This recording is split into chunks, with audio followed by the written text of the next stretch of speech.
자, 그러면 이제 우리 중개보수 보겠습니다. 238페이지.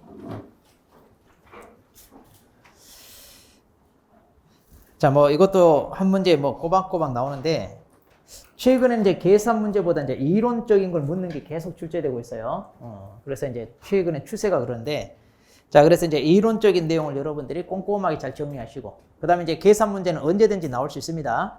최근에는 계속해서 안 나오는데 뭐 거의 비슷비슷한 유형이다 보니까 이제 조금 이제 이론적인 게 치중하나 본 것 같아요. 자, 근데 또 최근에 그러니까 작년 10월에 10월에 이제 이게 개정돼서 그래서 이제 주택 시세에 비하여 이제 그동안 너무 오래 전 내용이라 이제 조금 현실에 안 맞다 해가지고 개정돼서 추가된 내용이 있는데 그 부분 잘 알아두셔야 돼요. 자, 그럼 먼저 이제 중개보수 청구권입니다. 자, 중개보수 청구권 당연히 우리가 뭐야? 중개 완성에 대한 대가. 다시 말해 계약을 성사시킨 거에 대한 대가로 받는 거죠. 자, 그래서 우리가 고생한 대가, 수고한 대가 받는 거. 자, 그런데 이제 이러한 중개보수 우리가 받고 싶다고 해서 마음대로 받아낼 수 있냐? 그게 아니라 뭐예요?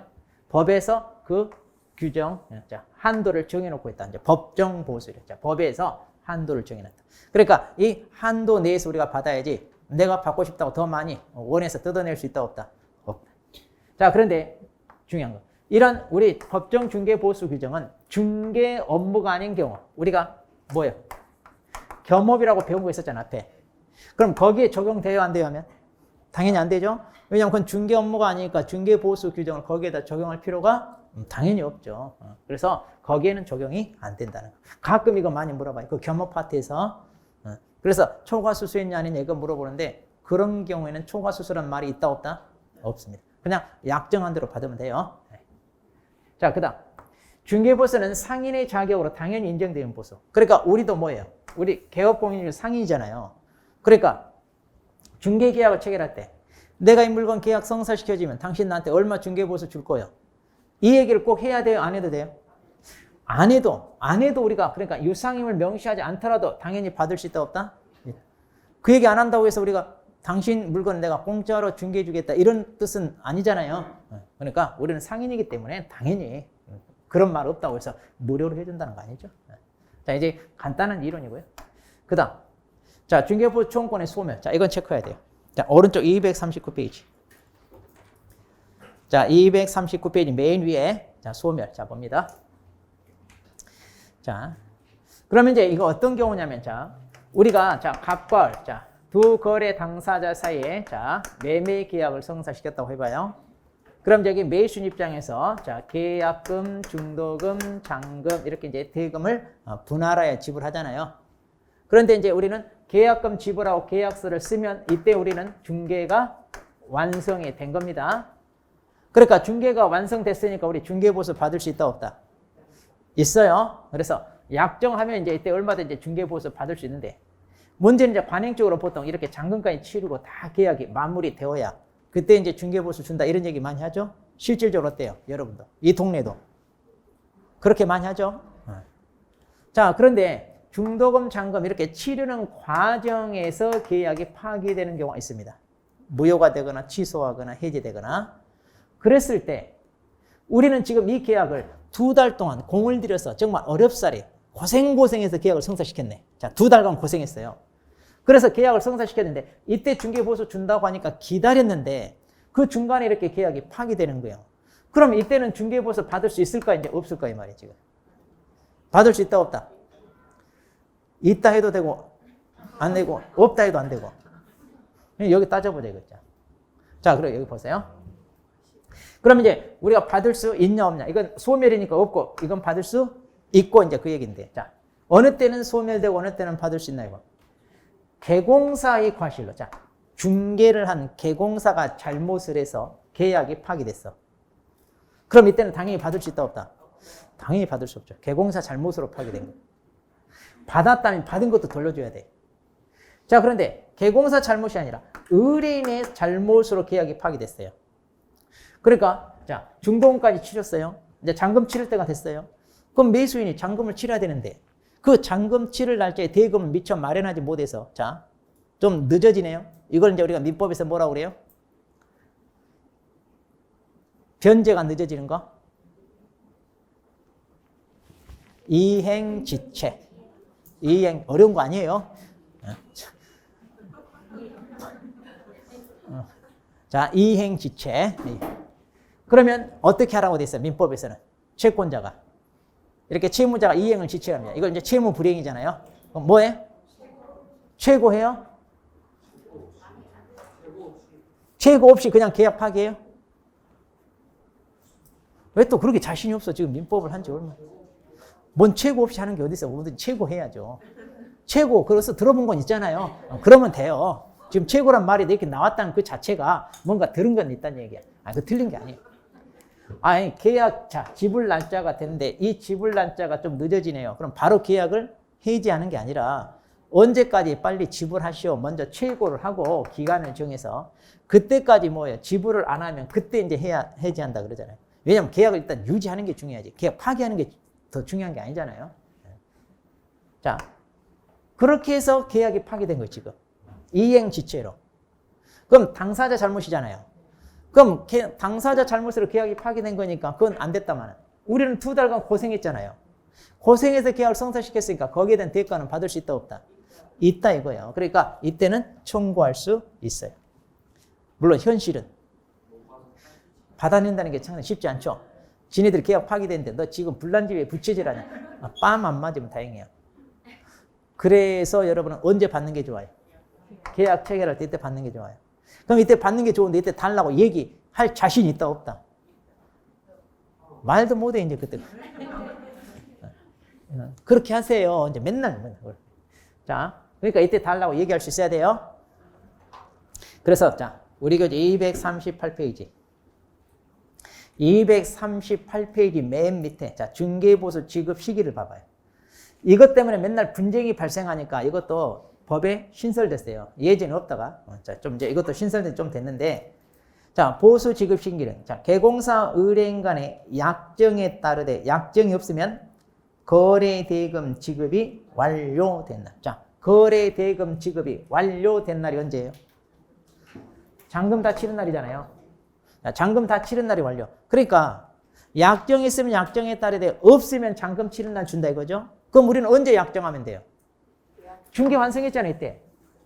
이때 받기로 약정하면 돼요. 그러니까 계약금 지불하고 계약서 쓸 때 우리는 중개보수 주기 받기로 합니다. 이렇게 딱 약정해버리면 이때 받을 수 있어요. 그러니까 이제 계약금 주고 받을 때 거기서 양쪽으로부터 중개보수 딱 떼라 이거예요. 떼. 근데 이제 이때 이렇게 얘기할 수 있는 우리는 강심장이냐? 그게 안 돼. 말도 못해, 말도. 그리고 이제 보통 관행이다 해가지고 막 잘 안 주는데 그래도 잘하는 사람 이때 다 받아요. 생각해봐요. 내가 2달 동안 공들여서 고생해서 계약을 성사시켰는데 자기네 사정으로 파기됐다고 해서 중개보수 안 준다 그러면 그걸 기어이 받아낼 수 있냐 이거야. 또 어떤 사람 자, 중개보수를 줬잖아요. 근데 계약이 파기됐다고 돌려달라고 하는 사람도 있어요. 그거 돌려줘요, 안 돌려줘요? 안 돌려줘도 돼요. 그럼 이제 막 와서 그냥 사무실 뒤집어 엎고 막 행패 부리니까. 그래서 할 수 없이 또 주는 사람도 있잖아요. 참 안타까워요. 그래서 우리 일이 좀 쉬운 일은 아니에요, 그런 게. 자, 그 다음 보겠습니다. 자, 그럼 이제 중개보수 보험입니다. 구체, 여기서부터 이제 잘 들어야 돼. 자, 이제 시험에 이론적으로 물어보는 내용이 주로 이제 여기입니다. 자, 그러면 이제 우리 중개보수는요. 자, 우리 책 넘깁니다. 240페이지. 자, 240페이지 맨 밑에 거기 요율 산정 이렇게 돼 있죠. 자, 이게 이제 중개보수 한도인데 거기 보시면 동그라미 1번 주택에 대한 요율이 있고요. 오른쪽에 보면 동그라미 1번 주택 이외에 대한 요율이 있잖아요. 자, 이제 이렇게 크게 나눠졌는데 자, 봅니다. 자, 그러니까 우리 중개보수는요. 이렇게 주택과 자, 이렇게 주택과 주택 이외 물건으로 이렇게 이거나 둘로 나눠져 있습니다. 자, 그렇게 해서 이렇게 주택 외로 나누는데 특히 주택 외 물건 중에 만일 그게 오피스텔이라면 자, 그래서 이제 일정 요건을 갖춘 오피스텔이라면 이것은 또 별도로 기준이 따로 적용됩니다. 자, 그래서 거기 241페이지 맨 밑에 그 박스 있죠? 색깔 칠해진 박스. 그래서 이제 오피스텔만 또 별도로 이렇게 별도로. 그러니까 예전에는 오피스텔도 뭐예요? 주택 이외 물건을 다 포함시켰어요. 자, 그런데 이제 사람들이 이제 이 오피스텔을 영업 목적이 아니라 주거 목적으로 많이 쓰기 때문에 조금 중개보수를 현실화해서 좀 낮춰달라 이러는 바람에 이게 조금 바뀌었습니다. 자, 그 다음. 자, 복합 건물일 때는요. 자, 복합 건물. 자, 5층짜리 건물이 있는데 1층하고 2층은 상가로 쓰이고 3, 4, 5층은 주택으로 쓰이는 자, 이런 건물입니다. 그럼 이걸 통으로 매매가 이루어졌을 때 주택으로 계산해야 돼요? 주택 이외로 계산해야 돼요? 하면 이게 애매해. 그러잖아요? 자, 그럼 어떤 기준을 적용할까요? 자, 우리 교재. 자, 뒤로 넘어가요.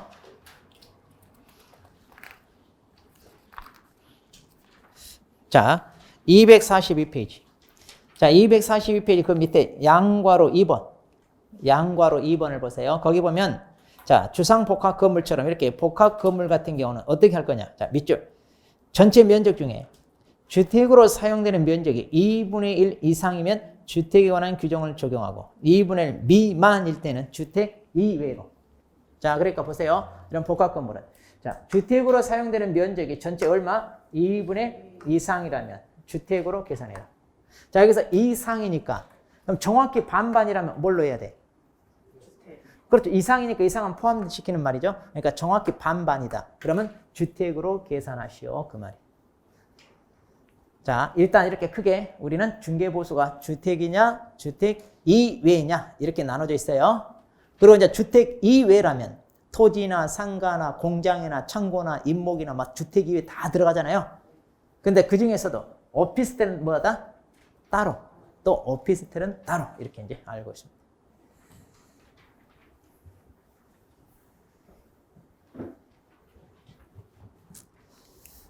자, 그러면 이제 우리가 주택부터 이제 살펴보도록 하겠습니다. 자, 우리 교재. 자, 240페이지. 자, 240페이지 맨 밑에 이제 주택에 대한 중개보수 요율입니다. 자, 이제 뭐라고 돼 있냐 이건데. 자, 주택은요. 국토부령이 정하는 범위 안에서 시도조례로 정하라 이렇게 돼 있어요. 자, 여기서 이제 국토부령이 우리 중개사법 시행 규칙. 그러니까 우리 중개사법에서 한도를 정해놓고 그 범위 내에서 뭘로 정해라? 시도조례로. 그러니까 한도를 법에서 정해놓고 세부적인 것은 시도조례로 알아서 정하시오. 이렇게 맡겨져 있어요. 자, 그래서 거기 첫째 줄. 자, 주택에 대한 건 이렇게 돼 있습니다. 그런데 이제 그 말이 오른쪽 페이지에서 자, 241페이지 거기 맨 위에 박스 밑에 니은번 있잖아요. 자, 원래 이제 이 말이 먼저 나와야 돼요. 자, 주택에 대해서 우리 법에 뭐라고 규정되어 있나요? 자, 우리 법에 규정된 내용은 이렇게 돼 있어요. 국토부령이 정하는 범위 내에서 시도조례로 정하시오. 이렇게. 자, 그렇게 해서 이제 주택에 대한 보수는 자, 의뢰인 쌍방으로 각각 받되 일방으로 받을 수 있는 한도.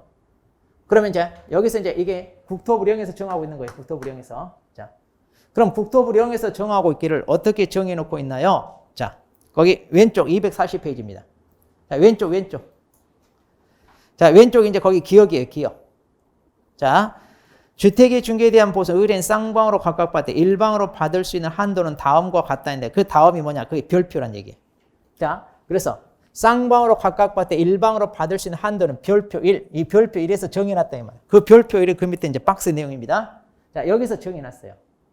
그래서 이제 이 별표에서 정해진 이 범위 안에서 뭘로 정해라? 구체적인 것은 시도조례로 정하시오 이 말이에요. 시도조례. 그런데 아직 시도가 그러면 이 내용에 맞춰서 지금 정해진 게 아직은 없어요.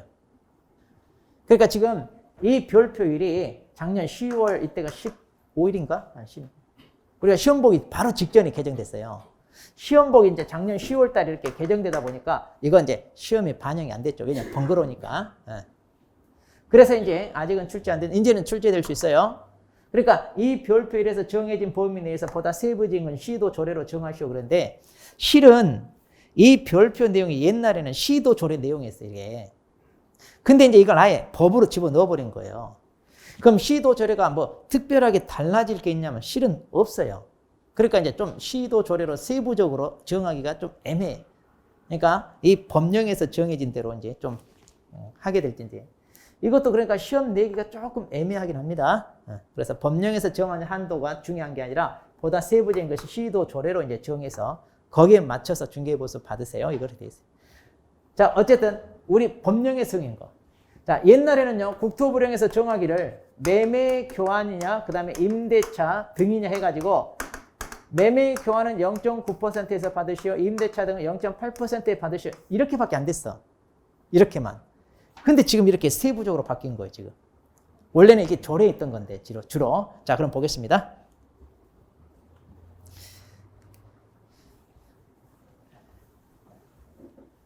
자, 그러면 이거 이제 법령 내용이니까 좀 외울 수 있으면 외우면 좋아요. 자, 먼저 매매나 교환 계약입니다. 자, 매매나 교환 같으면 자, 거래 금액이 이제 구간이 이렇게 정해져 있어. 구간이 금액대 구간. 그래서 5천만 원 미만일 때는 얼마?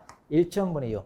그러니까 이걸 퍼센테이지란 뭐예요? 0.6%다 이 말이에요. 자, 그리고 5천 이상에서 2억이면 1천분의 5니까 0.5%. 그리고 이제 2억에서 9억 0.4. 9억에서 12억이 0.5 다시 올라갑니다. 그러니까 여기서부터 내려가다가 여기서부터 다시 또 올라가고 있죠. 자, 여기가 중간으로 해서 그러니까 6, 5, 4 다시 5, 6, 7 올라갑니다. 그리고 이제 12억에서 15 그리고 15억 이상 이렇게 구간이 세분화되어 있습니다. 자, 그럼 5천, 5천에서 2억, 2억에서 9억, 9억에서 12억, 12억에서 15, 그리고 15. 자, 이렇게 해서 6, 5, 4, 5, 6, 7 이렇게. 자, 이렇게. 그러면 이 금액대 있잖아요. 이 금액대에다 뭘 곱한다고? 이 요율을 곱하는 거예요. 자, 그럼 한번 해봅시다. 5천에서 2억 사이입니다. 5천에서 2억. 그러면 1억 9천짜리요. 1억 9천이니까 5천에서 2억 사이잖아요. 그러면 1천분의 5니까 얼마를 곱한다고요? 0.5를 곱하면 그럼 얼마? 5, 9, 45, 1, 5. 95만 이렇게 나오네요. 자, 근데 이제 이걸 잘 봐야 돼. 한도. 이걸 넘으면 된다, 안 된다? 안 된다는 얘기예요. 그런데 여기 보니까 이 구간의 한도 이거 얼마예요? 그럼 이건 넘어요, 안 넘어요? 넘으니까 이렇게 받으면 안 돼. 얼마까지만 받아라? 그렇죠. 80만 원까지 받으세요. 그 말이에요. 자, 일단. 그런데 이제 여기는 한도이겠는데 여기는 한도이가 없네요. 그자 왜 한도 여기냐? 금액대가 적잖아요. 그러니까 금액대가 적은 것은 의뢰인이 중개보수도 부담스러우니까 이것을 좀 낮춰라. 너무 많이 받지 말아요. 이때는 이제 금액이 크니까 뭐 형편이 좀 되는 사람들이라 그냥 계산해서 나온 대로 받으세요. 그 말이에요. 나온 대로 받으세요. 그러니까 계산 방식은 간단해. 자, 이 요율. 그 다음 오른쪽 갑니다. 자, 그럼 이제 임대차는 어떻게 돼 있나요? 자, 오른쪽 보면 임대차도 이제 구간이 5천. 자, 근데 이거 조금 달라요. 5천에서 2억이 아니라 1억. 그리고 1억에서 6억. 6억에서 12억, 12억에서 여기까지는 같은데 여기가 좀 다르죠? 매매는 여기 얼마? 2억. 여기 2억에서 6억이잖아요. 그러니까 외우는 거 그렇게 복잡하지 않아요. 이것만 조금 조심. 임대차는 여기가 조금 구간대가 많아요. 그래서 그리고 이제 여기도 한 단계 숫자가 낮아. 아까 6, 5, 4. 그 다음에 5, 6, 7인데 여기는 한 단계씩 숫자가 낮아요. 그러니까 외우는 건 어렵지 않아요.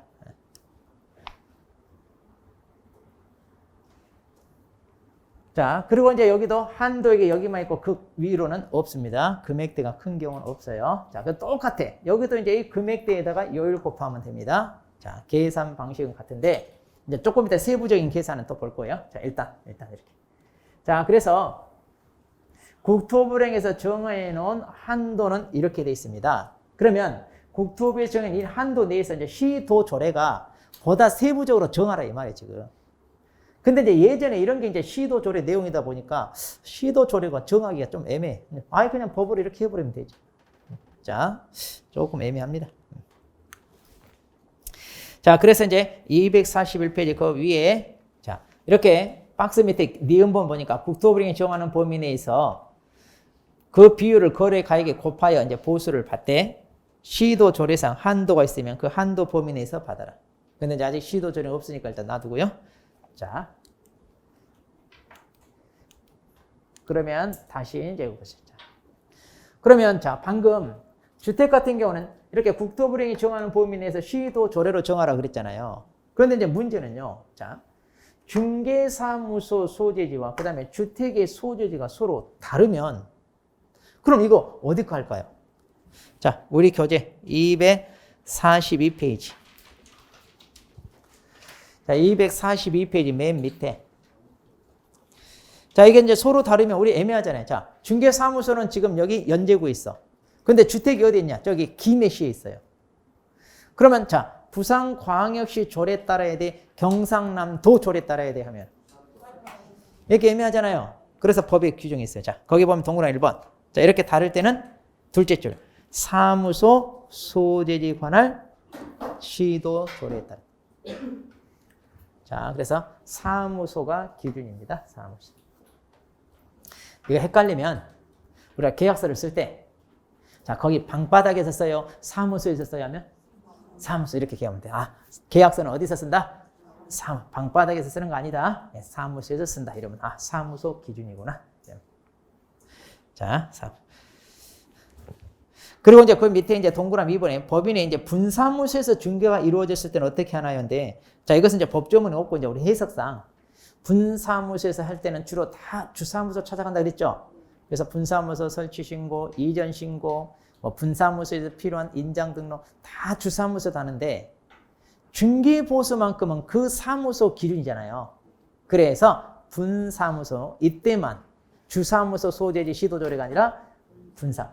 이것만 분사무소. 왜냐하면 그 지역의 현실에 맞게 우리가 중개보수 받아야 되잖아요. 지방에서 계약을 했는데 주사무소가 강남에 있다고 해서 강남 조례 기준으로 받으면 돼? 안 돼? 안 되잖아요. 그래서 이때만 분사무소 이렇게 됩니다.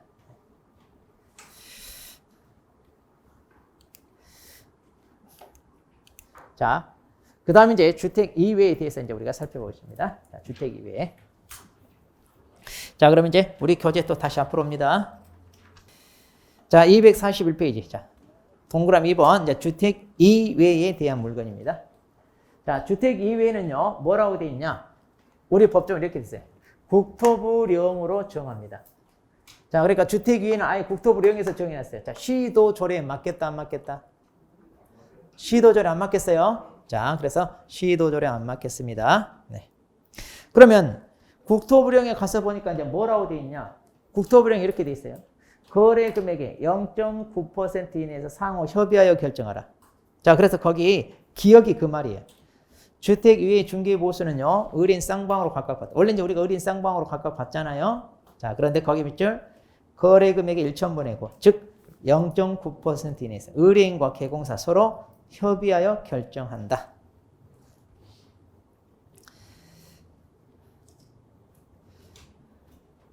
자, 그런데 이제 주택 이외의 중개보수는요, 이 말이 국토부령에 있거든요. 그러니까 이게 국토부령에서 규정하고 있다 이 말도 써주는 게 좋아요. 근데 우리 책에는 지금 없죠? 그러니까 바로 그 오른쪽에 봐봐요. 바로 오른쪽 기출문제 지문 있잖아요. 찾았어요? 거기 기출문제 봐봐요. 주택에 대한 보수는 국토부령이 정하는 범위 안에서 시도조례로 정하고 주택 이외의 물건은 국토부령으로 정한다. 그러니까 이렇게 문제 나오잖아요. 31회 때. 그러니까 자, 아까 주택은 뭐라고요? 국토부령에서 정하는 범위 내에서 시도조례. 그 다음에 주택 위의 물건은 뭐다? 국토부령으로 정한다. 이 말이 있어야 돼. 우리 법조문에 있는 말을. 왜냐하면 출제자들이 법조문을 출제내니까. 그리고 나서 이제 그러면 국토부령에서 뭐라고 정해놨나요? 국토부령에서 이제 이렇게 정해놨대요. 자, 거래 금액이 0.9에서 서로 협의하시오. 그럼 이제 협의해요, 안 해요 하면? 협의 안 해. 다 얼마? 다 0.9 달라고 하지. 물론 이제 협의할 수는 있어요. 항상. 그래서 최근에 개정된 내용이 협의할 수 있다는 것을 얘기하게끔. 네. 그런데 이제 그런 것들 좀 삭제돼서 개정안에. 네. 그래서 이제 좀 더 세부적으로 이제 또 개정돼서 들어온다고 해놓고 그런 거는 빠졌습니다. 또. 자, 그 다음. 그런데 이제 여기 니은번이 있습니다. 자. 니은번이 뭐냐면 이제 주택 위의 물건은요. 자, 쭉 거기도 밑줄에서 첫째 줄 끝부분. 중개보수 요율 범위 안에서 첫째 줄 끝부분이죠. 실제 자기가 받고자 하는 상한 요율을 중개보수 실비 요율 및 한도에 비해 명시해야 되면 이를 초과해서 받아서는 안 된다. 지금 이 말이 이 말. 그러니까 지금 0.9에서 서로 협의해서 결정하시오 이랬잖아요. 그러면 이제 무슨 얘기냐면 이 문구가 서로 경쟁을 붙이겠다. 그러니까 개공사와 아니, 그 개공사끼리끼리 경쟁을 붙여서 중개보수 요율을 낮추겠다 이거예요. 그래서 자, 원래는 이 법정보수 요율 범위 안에서, 그러니까 이 0.9% 이 범위 안에서 실제 자기가 받고자 하는 보수의 상한 요율을 이 중개보수 실비 요율 및 한도 높이 명시하라. 그러니까 이제 이렇게 표가 있으면 여기 원래 0.9잖아요. 그런데 나는 얼마까지만 받을게요 라고 이렇게 명시하라는 얘기예요. 그래서 우리 사무소에는 0.8까지만 받습니다. 이런 식으로.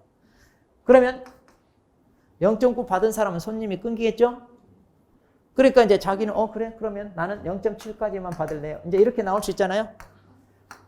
자, 이번에 합격해서 서로 이제 총 개업한 사람은 이제 의뢰인 또 확보원 차원에서 신장 개업, 특별 할인, 앞으로 1년 동안 0.5까지만 받습니다. 이렇게 나와요. 그러니까 이제 열받아서 기존에 있는 사람이 그래, 같이 죽자. 나는 0.2까지만 받을래요. 그러니까 이렇게 출혈 경쟁을 붙이려고 이 법정이 있는 거예요, 지금. 출혈 경쟁을 해가지고 이걸 낮추겠다 이 말이에요, 지금. 그럼 개공사들 출혈 경쟁해야 돼? 아니면 따로 한번 만나야 돼? 그래, 따로 만나가지고 어떻게 해야 돼? 밥 먹으면서. 우리는 다 얼마로 하자? 뭐 0.5야, 0.9지. 다 0.9 써, 다. 그래서 아까 우리 금쟁이 있었잖아요. 단체를 구성하여. 그거 나왔어, 안 나왔어? 그러니까 대부분 다 담합돼 있어. 이거 개공사들도 중개보수 다 담합돼 있어, 실은. 근데 여기서 배신하고 너 때 낮춰서 받으면 큰일 나요, 왕따들. 그거 안 걸리면 큰일 나. 그러니까 낮추고 싶어도 못 낮춰.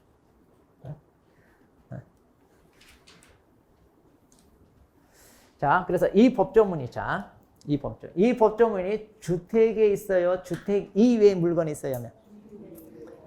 왜? 주택 이외. 왜? 주택은 그냥 아예 법으로 정해져 있잖아요. 그리고 시도조례에 맡겨져 있잖아요. 그러니까 나 얼마큼 받겠다 자기 마음대로 받을 수 있는 게 아니죠. 근데 주택 이외는 0.9에서 자기가 받고 싶은 만큼 정할 수 있잖아요. 자, 그래서 이 문구가 어디에 있다? 주택 이외에 있습니다. 그런데 이걸 주택에다 집어넣으면 다 틀려 또. 이 문구 틀린 말 하나도 없는데 왜 틀렸어요? 그러고 있어. 여기 문구는 틀린 말 하나도 없어. 단지 주택이 아니라 주택 이외에 쓰는 말인데 주택에다 이렇게 살짝에 집어넣으면 다 틀리고 있어. 그 사람들이 누구냐? 여러분들이에요. 왜? 앞으로 있을 여러분들. 앞으로 모의고사 낼 거예요. 봐봐, 이제 틀리나 안 틀리나. 다 틀리고 있어. 그래 놓고 문제 왜 이렇게 어렵게 냈냐 하면서 막 저도 이제 욕 그만 먹고 싶어, 이제. 차라리 쉽게 내주고 시험장 가서 뭐 어렵게 보든 말든 이제 신경 끄고 싶은데 또 맨날 마음은 그렇게 했다가 또 안 돼, 이제. 그러니까 쉽게 출제해서 모의고사 점수가 잘 나오면 기분이 좋아. 그럼 이제 기분이 좋고 점수가 잘 나오니까 어느 정도 공부량이 됐다 해가지고 학원 나와, 안 나와? 안 나와. 또 공부도 안 해. 그래놓고 시험장 가서 이제 떨어져. 그게 좋은 거예요, 안 좋은 거예요? 그러니까 안 좋은 거예요, 그게. 그러니까 연습할 때는 좀 빡세게 해가지고 점수가 안 나오더라도 욕하지 마시고 더 분발해야지, 분발. 그렇게 해서 이제 더 연습을 해서 시험장에서 눈 감고 왼손으로 풀어도 막 다 맞으게끔. 그리고 한숨 자고 일어났더니 아직도 30분 남아있고 막 이래야 되잖아, 우리가. 압도적으로 우리가 이제 시험은 그냥 보고 나와야지. 안타까워. 자, 그럼 이제 오피스텔을 보겠습니다. 자, 이제 그 밑에. 자, 241페이지 맨 밑에 봅니다. 거기 동그라미 3번에 보면 특수한 주거용 오피스텔이 있죠? 이번에 개정된 이 책을 쓴 사람이 특수한 이 말을 또 써놨네. 작년까지는 그냥 주거용 오피스텔 했는데 특수한이란 말을 썼는데 실은 이것도 잘못됐어요. 주거용이란 말 안 써도 되고 그냥 오피스텔 이러면 돼요. 이거 예전에 제가 얘기했죠? 안 해줬어요? 왜냐면 오피스텔이 주로 원래는 뭐예요? 오피스텔, 사무실 용도로 지어진 건물이잖아요. 그러니까 이제 영업 목적으로 써야 되는데 사람들이 1인 가구 하는 사람. 그러니까 아파트는 좀 비싸니까 오피스텔로 이제 출퇴근 용도로 많이 쓰잖아요. 그러니까 이걸 주거용으로 많이 쓰죠. 그러니까 주거용으로 사용했을 때 이거 너무 부담이 된다. 왜? 아까 0.9였잖아요. 근데 0.9는 너무 많다 이거예요. 그래서 이제 지금 0.5, 0.4로 낮췄는데 근데 이제 문제는요. 그럼 주거용으로 쓸 때는 이렇게 낮춰주고 그냥 오피스텔, 그러니까 사무실이나 영업용으로 쓰이는 경우는 그럼 어떻게 할 거냐. 이게 규정이 정확히 없어요. 그래서 가끔 우리 오피스텔에 뭐예요? 영업하는 사람 있잖아요. 거기서 네일 아트샵 하는 사람도 있고, 또 타로 점 보는 사람도 있고, 또 개인적으로 그거 뭐야, 자기 개인 뭐 물건 홈쇼핑 요즘 많이 하죠? 사진 찍어서 메일로 아니고 뭡니까? 인터넷 띄워가지고 이제 택배로 다 배송하시면서 다 그러니까 개인 사업자들 많이 오피스 써요. 그러면 이렇게 영업용으로 쓸 때는 어떻게 할 것이고 주거용으로 쓸 때는 이거 구분해야 되느냐인데 그게 없어요. 그래서 제가 이거 법 맨 처음 나올 때 제가 국토부에다 질문했어요. 질문. 자, 지금 법조문에는 이렇게 돼 있는데 구체적으로 구분이 없다. 이 오피스텔 이렇게만 돼 있는데 이걸 주거용으로 쓸 때만 이걸 적용할 거냐? 아니면 영업용으로 쓸 때도 같이 똑같이 할 거냐? 아니면 구분되느냐? 그때 담당 공무원 아직도 아니고 법대로 하세요. 얘가 한 얘기가 그거야. 그 여자들 공무원이 법대로 하고 싶은데 법에 똑바로 안 나왔으니까 지금 질문한 거 아니냐고 내가 한마디 하려다가 부드럽게 그래요. 근데 정확히 거기다 대고 할 수가 없잖아 또. 이게 정확하게 안 나와 있으니까 질문하는 거다. 그랬더니만 그냥 법대로 와서 또 한마디 더 하는 거야. 물론 이제 자기도 모르니까 알아요. 우리가 공무원들이 뭐 얼마나 알아요? 당연히 몰라. 그래서 제가 그랬죠. 법은 거기 국토부에서 답변하자면 그게 유권 해석이 돼요. 그러니까 법규 효력처럼 그게 적용이 되거든요. 근데 지가 그냥 거기 말단 그 공무원이면 권한이 있어 없어 그런 거 없을 거 아니에요. 함부로 말했던 큰일 나잖아요. 그래서 제가 탈려서 혼자 이걸 결정하기 힘들 것 같으니까 그러면 그 위에 담당 이런 사람들 뭐 부장이나 뭐 국장급이나 이런데 논의를 거쳐서 이거 정확히 토의한 다음에 답변을 이메일로 달아라. 그렇게 제가 이제 얘기를 했죠. 그랬더니 나중에 달았어요. 주거용이든 영업용이든 구분 없이 오피스텔이라면 여기서 이제 갖춘 이 요건, 이 조건만 갖췄으면 다 똑같이 적용하세요 이랬어. 제가 답변을 얻어냈어요. 그 답변을 얻어낸 사람이 저요. 그러니까 여기다 굳이 주거용 이 말 써야 돼? 안 써도 돼? 안 써도 돼요. 그냥 오피스텔 이러면 돼요. 근데 이제 이 책은 계속해서 주거용이라고 써요. 그럼 주거용을 안 쓰고 영업용으로 쓰면 어떨 거야? 애매하잖아요. 자, 그러니까 이거 무시하고 그냥 오피스텔 이렇게 하세요. 자, 그럼 오피스텔입니다. 단 조건이 있어요. 전용 면적입니다. 전용 면적이 얼마? 85제곱미터야. 그럼 우리 전용 면적만 따져서 85제곱미터면 아파트 같으면 몇 평이에요? 이거 아마 33평 정도 돼요. 아파트로 하면. 그럼 꽤 크잖아요. 그럼 보통 오피스텔 이보다 큰 거 있어 없어? 찾아보면 있는데 거의 없잖아요. 오피스텔 그렇게 크게 안 지어요. 그러면 안 팔리는데 그렇게 크게 지으면. 근데 이제 개인적으로 2개 사서 뻥 뚫어보는 사람도 있어요. 그런 경우는. 자, 그리고 입식부역. 자, 우리 싱크대 다 있어요 없어요? 조그맣게 싱크대 있고 화장실 역시 딸려서 같이 있어요 없어요? 있잖아요. 대부분 이 조건 갖춰요 안 갖춰요? 다 갖췄다고 보면 돼. 그랬을 때 매매 교환 얼마? 0.5. 임대차 등은 0.4. 그러니까 원래대로 하면 0.9해야 될 텐데 어때요? 팍 줄었잖아요. 그래서 반값 보수 이렇게 이제 되는 거예요. 자, 그러니까 오피스텔은 자, 매매 교환은 0.5, 임대차 등은 0.4 이렇게. 자, 그러면 구체적인 금액 그런 건 없어요. 자, 오피스텔은 그냥 오피스텔이 얼마냐 그냥 무조건 그 금액에다 매매 교환이면 0.5, 임대차면 그냥 0. 물론 이제 금액이 그렇게 크지 않잖아요. 근데 최근에 이제 오피스텔 이제 수익형 부동산이 돼가지고 거기 투자 많이 한 사람이 있던데. 자, 이렇게 해서 이제 이 정도만 하면 됩니다. 자, 그렇게 해서 이제 우리가 정리했고요. 그다음 이제 계산 방식을 봅니다. 이제 구체적으로 이제 중개보수 계산 방식. 자, 242페이지 거기 하나 보세요. 자, 니은번. 자, 니은번 뭐예요? 그러면 242페이지. 방금 했던 오피스텔 있잖아요. 그러면 이 조건에 해당 안 되면 그럼 어떻게 해요? 이 조건에 해당 안 되면 이제 이거 적용 안 해요. 그러니까 이 조건에 해당 안 되면 그냥 주택 이외의 물건으로 해서 0.9에서 서로 협의합니다. 그러니까 이 조건을 갖췄을 때가 한다는 얘기예요. 네. 자, 그렇게 해서 이제 그 다음에 이제 구체적인 계산 방법. 자, 어디로 가느냐? 앞으로 넘어옵니다. 240페이지. 자, 240페이지 메인 위로 갑니다. 자, 거기 구체적인 거래 형태에 따라 나와. 자, 먼저 매매 계약입니다. 자, 매매 계약 같은 경우는 그냥 거래 금액에다 요율만 곱해요. 아까 우리 했죠? 매매가가 1억 9천이다. 1억 9천 곱하기 0.5. 그렇게 해서 산출하면 이걸 양쪽으로부터 각각 이 산출액을 쌍방으로부터 각각 받는 거예요, 이거. 쌍방으로부터 각각. 그러니까 조심하세요. 이 산출액을 당사자 쌍방으로부터 균분하여 받는다 이러면 돼요, 안 돼요? 이러면 안 돼요. 균분하여 받는다가 아니라 각각 받는 거예요. 자, 각각. 그 다음에 분양권은 그럼 어떻게 계산하나요? 자, 분양권도 우리가 매매잖아요. 자, 거기 우리 분양권 동그라미 4번에 나와 있죠? 자, 분양권은요, 기납입액에다 프리미엄을 더해서 이걸 거래 금액으로 삼아요. 그렇게 해서 여기다 요율 곱합니다. 자, 무슨 얘기냐? 3억짜리 아파트를 분양을 받았어요. 그런데 이제 이 사람이 계약금으로 1차, 아니, 그 계약금으로 3천, 그 다음에 1차 중도금으로 자, 3천, 이렇게 냈어요. 이 상태에서 이제 이 분양권을 전매를 합니다. 이때 전매할 때, 자, 프리미엄 5천만 원 더 얹어서 대파는 거예요. 그럼 원래 3억의 분양을 받아서 5천 더 받고 파니까 지금 3억 5천의 매매가 이루어지잖아요.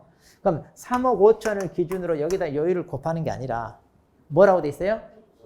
기납입, 이미 기자, 본인이 납입한 거예요. 그럼 본인이 납입한 금액이 뭐예요? 이거 두 개잖아요. 이게 기납입금. 그럼 얼마예요? 6천. 자, 이 6천에다가 그 다음에 프리미엄 5천 이걸 더하라 이 말이에요. 그럼 얼마예요? 1억천. 여기다 요율 곱하라는 얘기. 그럼 아까 5천 미만, 5천 이상에서 2억. 2억이니까 여기 0.5. 아까 우리 요율 0.5였잖아요. 그러면 0.5. 자, 0.5 곱하니까 얼마? 55만 원. 이렇게 받아야 돼요. 여기에다가 곱하면. 이거는 그럼 어때? 2억에서 6억 사이니까 이거 얼마? 0.4였잖아요. 아까 그 요율 보면, 거기 봐봐요. 우리 책에 보면. 자, 그 밑에 바로 요율 보면 2억에서 9억 사이잖아요. 그럼 1천분의 4니까 0.4죠? 그러니까 4, 5, 20. 자, 2 올라고 4, 30. 140만 원 받아야 돼? 55만 원 받아야 돼? 55만. 이렇게 받으면 안 돼요. 자, 그런데 이렇게 받아서 그게 판례가 나와요, 거기. 중간에 판례 봐봐요. 분양권 해가지고. 이 사람은요, 어떻게 받았냐? 이렇게 받은 거예요, 이 사람. 이렇게. 그래 놓고, 나 이렇게 계산하는 줄 몰랐다. 그러니까 뭐라고 해? 그건 네 사정이고, 너는 초과수수다. 처벌받은 거예요. 네. 네. 자, 그래서 이제 분양권 이렇게 간다는 거예요. 간단해요, 분양권. 자, 그다음. 자, 그런데 이제 여기 이제 이게 동일한 물건 이런 말이 나오는데 이게 뭐냐? 자, 이것도 이제 매매에 대한 건데, 자, 페이지 또 넘깁니다. 242페이지. 자, 242페이지 거기 양가로 1번. 저는 이제 같은 것끼리 다 묶어서 이렇게 하니까 좀 이러는데, 자, 거기 동그라미 1번 내용이에요. 자, 동일한 물건에 대해 동일 당사자 간에 매매를 포함한 둘 이상의 거래가 동일 기회에 이루어지는 경우는요, 매매 계약만 금액을 적용한다. 자, 동일 물건. 자, 갑과 을이, 갑과 을이 주택에 대하여, 자, 어떤 주택에 대하여 지금 매매를 합니다. 그래서 이제 매매가 이루어지는데, 이 매도인이 이 집을 팔고 이제 이사를 가야 되는데, 아직 이사 갈 만한 상황이 안 되니까, 이 집에서 세입자로 좀 한 1년만 더 살고 싶어. 그런데 매수인도 매매 대금이 부족하니까 이걸 전세를 주고 살 생각이야. 그래서 전세 끼고 집 산다 이러잖아요. 그런데 이 사람이 산다고 하니까 잘 됐죠. 그러면 바로 뭐예요? 임대차 계약이 동시에 체결됩니다. 그러면 이제 이것을 개공사 A가 중개를 했어요. 자, 동일 물건. 갑과 을은 매매 당사자, 임대차 당사자. 즉 뭐예요? 동일 당사자. 자, 동일 물건, 동일 당사자. 매매를 포함한 둘 이상의 거래가 동일 기회에, 그러니까 같은 날 이루어지는 거예요. 자, 매매를 포함한 다른 거래가 동일 기회에 이루어집니다. 자, 이랬을 때는 뭐만 적용한다? 매매만. 그럼 이제 우리가 매매계약서, 임대차계약서 원래는 따로따로 써줄 거 아니에요. 그러면 따로따로 원래 중개보수 받아야 될 텐데, 그게 아니라 뭐만 받는다? 매매만 받으라 이 말이에요. 자, 그래서 여기서 동일 물건, 동일 당사자, 동일 기회. 동일한 말 몇 번 나와요? 3번. 자, 동일한 말 3번 나옵니다. 그러니까 여기서 하나만한 다른 사람이 다른이란 말이 끼어들면 안 돼. 자, 그래서 계산할 때 이렇게 이제 계산하시오 이 말이에요.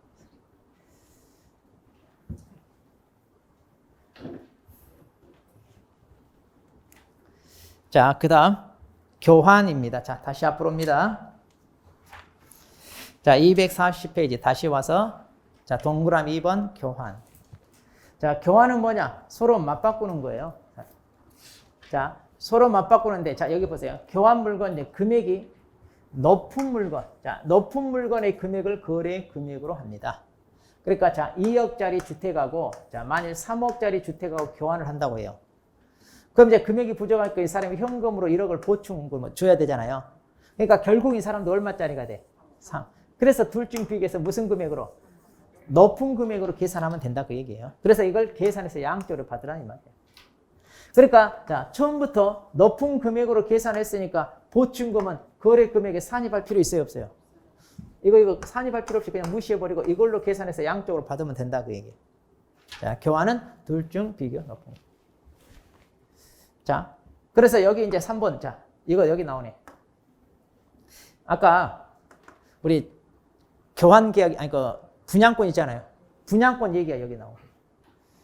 그러니까 분양권 매매 중개할 때, 그러니까 왜 판례가 이제 조금 하나 잘못 여기에 붙었는데요. 기납입금에다 프리미엄을 더해야 되는데 이 사람은 총 분양가에다 프리미엄을 더해서 계산한 거예요. 그래갖고 나 그렇게 계산한 줄 몰랐다. 자, 이거 법률에 차고 해당한다 안 한다? 해당하지 않는다. 넌 초과수수다 이 말이야. 넌 초과수수다.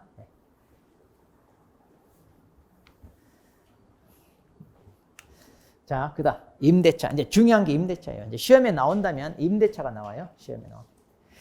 자, 임대차 봐서 보세요. 자, 먼저 임대차가요. 전세라고 하는 거 우리. 그래서 전세 보증금만 있고 월세가 없을 때 그러면 전세 보증금에다가 그냥 요율만 곱하면 돼요. 이건 아까 뭐하고 똑같냐? 매매하고 방식이 똑같죠. 자, 전세 보증금만 있을 때는 그냥 보증금에다 요율. 자, 매매하고 계산 방식 같아요. 자, 근데 시험에 이제 이게 나와요. 월세. 자, 이게 이제 가장 중요한 거예요. 자, 만일 보증금도 있고 월세가 있다. 그럼 이 월세에다가 어떻게 하냐? 100을 곱해서 더해줍니다. 자, 100을 곱해서 더해줘요. 그렇게 해서 이제 요율을 곱한다는 거. 그러면 자, 보증금이 5천이에요. 월세가 30이에요. 자, 30 곱하기 100을 합니다. 그럼 얼마가 나와요? 8천이잖아요. 자, 이렇게 해서, 이렇게 환산해서 여기다 요율을 곱한다 그 말이에요. 자, 보증금만 가지고 계산하는 게 아니라 보증금에 월세 100을 곱해서 더해줘서 이걸 이제 환산한다. 자, 그런데 이렇게 이제 환산했더니 자, 여기서부터 여기까지 자. 이렇게 이제 환산했더니 이 금액이 5천만 원 미만으로 나왔다 이거. 이 금액이 5천 미만. 그럼 어떻게 되느냐? 여기다 지금 우리가 100을 곱했잖아요. 근데 100을 곱하는 게 아니라 70을 곱해서 계산을 다시 하라 이 말이야, 계산. 자, 보증금이 3천이에요. 월세가 10만 원이에요. 자, 10 곱하기 100을 했습니다. 자, 이거 얼마 나와요? 1000 더하니까 얼마? 자, 4천 나오잖아요. 5천 안 넘죠? 그러면 계산 다시 하라 이거예요. 어떻게? 여기다가 100을 곱하는 게 얼마를 곱해라? 그럼 이제 70 곱하니까 700 더하니까 얼마? 3,700. 이걸로 계산해라 이거. 자, 이게 아니라 이걸로. 자, 이런 걸 다 문장으로 시험에 나와요. 문장으로. 자, 그래서 이거 확실히 이해를 해야 돼 이거. 확실히 이 말. 임대차. 그럼 어때요? 중개보수가 좀 낮아지죠? 자, 아까 5천 미만이면 임대차 같은 경우 봐봐요. 거기 오른쪽 페이지 241페이지 맨 위에 봐봐요. 5천만이면 1천분의 5니까 0.5 곱하잖아요. 그러니까 여기 0.5 곱해봐. 5, 4 얼마? 20. 자, 그럼 이거 20만 원 나오죠? 자, 그럼 여기도 5천만 원 미만이니까 0.5 곱해요. 5, 7은 35. 자, 3 올라가고 5, 3, 15. 18만 5천. 그러니까 약 15,000원. 자, 15,000원 DC 됐잖아요.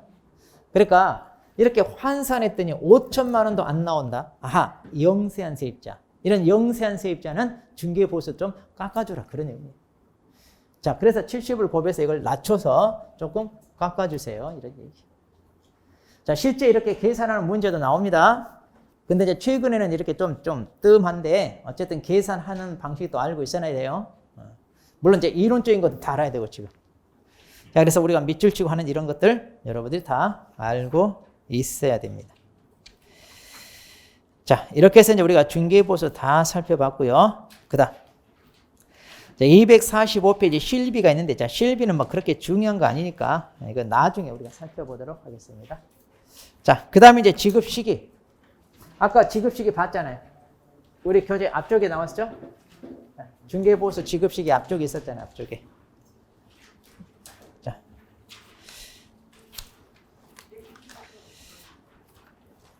자, 238페이지. 238페이지 맨 밑에. 자, 그럼 이제 이렇게 계산한 중개보수는요, 언제 우리가 주고받고 하나요? 자, 당사자는 약정이 있으면 약정에 따르되, 약정이 없으면 뭐예요? 거래 대금 지급이 완료된 날. 그러니까 이제 우리는 약정을 하기를, 자, 계약금 지불할 때 그때 받기로 하면 받을 수 있다. 그래서 이때 받는 게 좋다 이거예요. 그러니까 이런 거를 우리가 계약서에 명확히 좀 써야 돼요.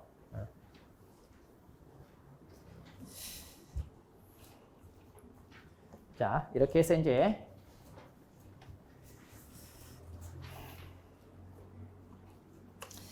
이제 우리가 다 살펴봤습니다. 자, 그럼 이제 메일 정리 노트.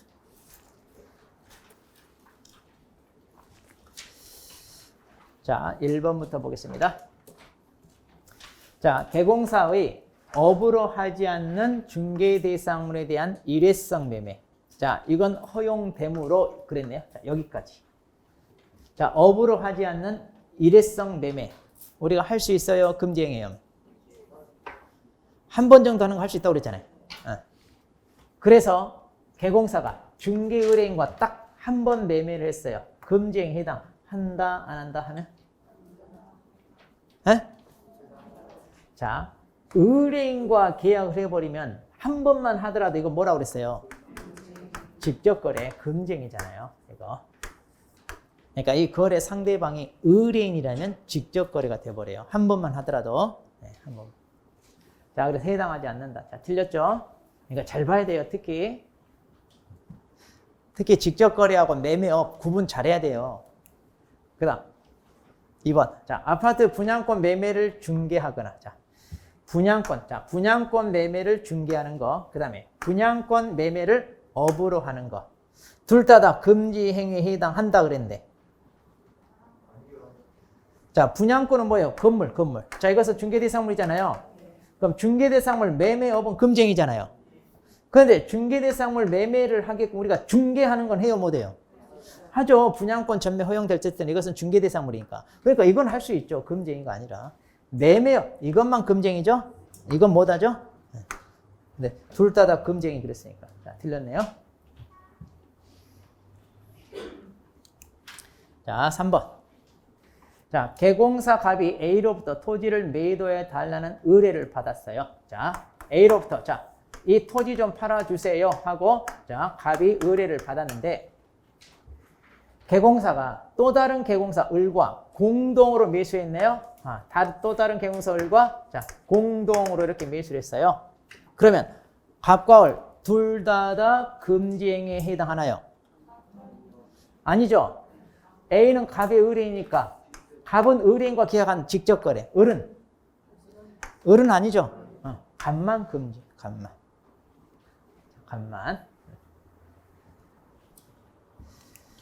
자, 그 다음 4번. 자, 보증보험 공제에 가입한 개공사로서 보증기간 만료로 인해 다시 설정하자 합니다. 자, 보증기간 만료로 인해 보증을 다시 설정합니다. 이거 보증 재설정이죠? 그럼 재설정 언제까지 해야 돼요? 이미 설정한 보증의 효력이 있는 기간 중에 하나요. 그렇죠. 이미 설정한 효력이 있는 기간 중에는 이것은 뭐예요? 변경을 이때 하고 이건 언제까지? 기간 만료일까지 이래야 되죠. 기간 만료일까지. 그러니까 이거 바꿔치기 하면 은근히 헷갈립니다. 그러니까 정확히 이해 잘 하셔야 돼요, 이거. 네. 자, 5번. 자, 중개의뢰인의 재산상 손해가 개공사 보증 설정 금액을 초과하게 되었어요. 그러면 보증기관은 설정 금액 범위 내에서 배상하나요? 그렇죠. 전 손해 모두 배상하는 게 아니라 설정 금액 한도 내에서. 자, 그럼 이건 맞았죠? 네, 맞았어요. 다 X만 있는 거 아니에요? 자, 6번. 자, 임대차 계약의 경우 보증금 외에 차임이 있는 경우 월 단위 차임액에 100을 곱한 금액을 보증금액 합산해서 거래 금액으로 한다. 여기까지. 그랬죠? 그런데 이렇게 합산했더니 5천 미만으로 나오면 월 차임액 70을 곱하여 다시 합산해서 계산해라. 맞나요? 그렇죠. 이것도 맞네요. 자, 7번. 동일한 물건에 대하여 동일 당사자 간의 매매를 포함한 둘 이상의 거래가 동일 기회에 이루어지는 경우 매매 계약에 관한 금액만을 적용한다. 맞나요? 자, 동일이 몇 번 나와요? 3번. 동일 물건, 동일 당사자, 동일 기회. 맞죠? 네. 그 다음 주택 거래를 중개한 계공사입니다. 주택 소재지와 사무소 소재지가 서로 달라요. 그러면 사무소 소재지 관한 시공구 조례에 따라 보수를 받는다. 조심해. 함정 하나는 잘 빠졌어. 주택 소재지가 아니라 사무소. 사무소 소재지는 맞는데 문제는 시공구가 아니라 시도조례입니다. 이거 조심해야 돼. 이거 잘 틀려요. 우리 수험생. 벌써 틀리려고 하다가 남들이 아니요 하니까 쏙 들어갔어. 맞다고 얘기하려다가.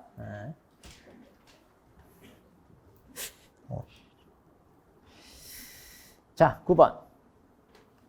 경기도 수원시 팔달구에 있는 갑중개법인의 분사무소에서 경기도 용인시 수지구에 있는 상가를 중개하였다. 주사무소가 서울특별시 강남구에 있는 경우 중개보수는 경기도 조례에 따라 받는다. 자, 지금 분사무소에서 중개했잖아요. 그래서 분사무소에서 중개했을 때는 우리가 주사무소 안 따르고 분사무소 따른다고 그랬죠. 그러니까 주사무소는 그러면 분사무소가 어디에 있어요? 경기도에 있나요? 맞아요? 그러면 경기도 조례에 따라 이러면 맞을까요?